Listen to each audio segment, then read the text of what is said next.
ನಿಮ್ಮನೆ ಅಂತ ಅನ್ಕೊಳ್ಳಿ ಅಲ್ವರಿ. 3 ದಿನ ಆದ್ರೆ ನಗದು ನಿಲ್ಸಿ. ಯಾಕೆ ಇವ್ರೇನು ರಿಪ್ಲೈನೇ ಮಾಡ್ತಾ ಇಲ್ವಲ್ಲ ನೋಡಿ ನನ್ನ ಕಡೆ. ಇಲ್ಲಿ ಶಾಂತದ ರಿಯಾಕ್ಷನ್ ಹೋಗುತ್ತೆ. ಹಾ ಎಲ್ಲರೂ ಬನ್ನಿ. ಮಿಕ್ಕಂತ ಆರ್ಟಿಸ್ಟ್ಗಳೆಲ್ಲ ರಿಯಾಕ್ಷನ್ ಯೋಚನೆ ಮಾಡ್ತಾ ಇದ್ರಿ. ನೀವು ಇಲ್ಲಿ ಬರ್ತೀರಂತ ಒಂದು ಫೋನ್ ಕೂಡ ಮಾಡಲಿಲ್ಲ.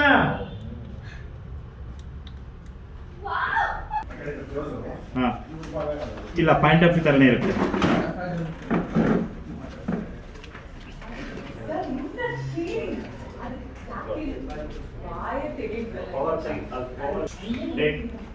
ರವಿ ಬಂದು ಕೂತ್ಕೊಂಡು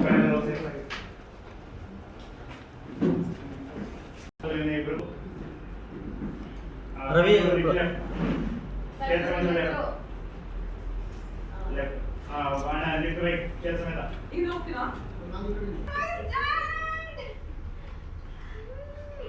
ಹೇಗಿದ್ದೀರಾ? ನೀನು ನಾನು ಸಕಲಾಗಿದ್ದೀನಿ. ಹಾಯ್ ಅಮ್ಮ. ಆನಂದ್ ತರೋದು ಅಂತಂದೆ. ರಿಯಾಕ್ಷನ್ ಏನ್ ನೀವು ಬರ್ತಾ ಇದ್ದೀರಾ ಅಂತ ಒಂದು ಕಾಲ್ ಕೂಡ ಮಾಡಿಲ್ಲ. ಫೋನ್ ವಾಯ್ಸಲ್ಲಿ ಮಾತಾಡಿ ಮೇಡಮ್. ಆಕ್ಷನ್. ಅದು ಶಾಂತಿ ಅದು ಅಂದ ತಕ್ಷಣ ನೀನೇ ಹೇಳಿಲ್ವಮ್ಮ ಸರ್ಪ್ರೈಸ್ ಅಂತ ಮತ್ತೆ ಫೋನ್ ಮಾಡ್ತಾರೆ ಹೇಳು. ರಿಯಾಕ್ಷನ್. ಅದು ಅಯ್ಯೋ ನೀನೇ